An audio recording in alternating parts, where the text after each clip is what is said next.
I want to get to the scenes in Albuquerque last night, Rebecca. And again, it is not the first time we've seen chaos follow Donald Trump on the campaign trail.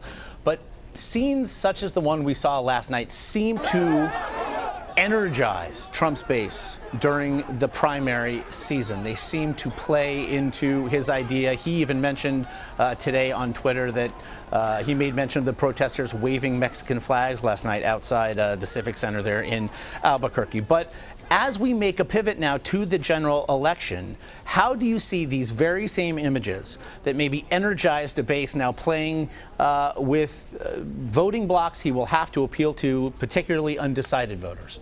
Well, you make the perfect point there, Josh. This is something that energized Donald Trump's base. But the problem for him is he's now looking to persuadable voters, swing voters, people who haven't already been won over by his tactics thus far throughout the Republican primary, or maybe haven't been paying close attention.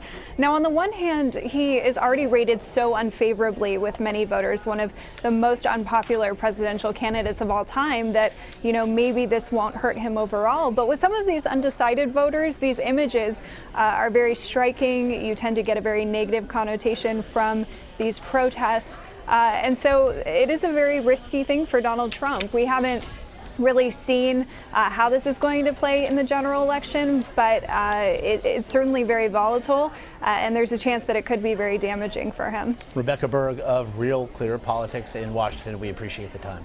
Thanks, Josh.